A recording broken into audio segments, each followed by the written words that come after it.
So viewers, আপনি কি আপনার স্বপ্নের ফেসবুক পেজটার নাম চেঞ্জ করা নিয়ে টেনশনে আছেন?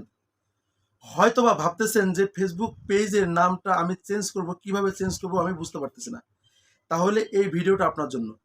অনেকেই যখন ফেসবুক পেজ খুলেন, বিভিন্ন উল্টাপাল্টা নাম দিয়ে ফেসবুক পেজ খুলেন এবং পরবর্তীতে সেই ফেসবুক পেজের নামটা আপনাদের ভালো লাগে না। তো আপনাদের পছন্দ মতো ফেসবুক পেজ অনুযায়ী নাম দিতে চাইলে এই ভিডিওটা আপনার জন্য।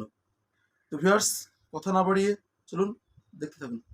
তো ভিউয়ার্স, আপনি শুরুতে চলে যাবেন আপনার ফোনের ডেস্কটপের ফেসবুক অ্যাপ্লিকেশনে ট্যাপ দেবেন। অ্যাপ্লিকেশনে ট্যাপ দেওয়ার পর আপনার চলে যাবেন পেজে। 3টা অপশন দেখা যাচ্ছে, 3টা টান দেখা যাচ্ছে। এই 3টা টানে আপনারা অবশ্যই ক্লিক করবেন। এই 3টা টানে ক্লিক করলে আপনি পরবর্তী ধাপে যেতে পারবেন। 3টা টানে ক্লিক করার পরে এখান থেকে চলে যাবেন আপনার সেটিংসে গেলাম। সেটিংসে যাওয়ার পরে এখান থেকে যাবেন আপনার পেজ সেটআপে। এই যে পেজ সেটআপ অপশনটাতে ক্লিক করবেন। নেম ভিউ, আপনি নেম ভিউয়ে এখানে ক্লিক করবেন। ভিউয়ে ক্লিক করার পরে আপনি এইখানে গিয়ে আপনার নামটা চেঞ্জ করবেন। আপনি এখানে যে নাম দিতে যাচ্ছেন সেই নাম এখানে পরিবর্তন করে আপনি আরেক নাম দিতে পারেন।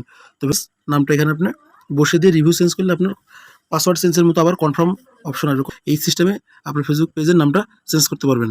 আমার এই ভিডিওটা দেখে যদি ভালো লাগে তাহলে অবশ্যই আপনারা আমার এই ভিডিওটিকে শেয়ার করে দেবেন, যাতে আপনার কাছের বন্ধু-বান্ধবের কাছে এই ভিডিওটা পৌঁছে যায় এবং তারা এই ভিডিও থেকে উপকৃত হতে পারে। তো যাই হোক, আজকে এই পর্যন্তই। ধন্যবাদ সবাইকে।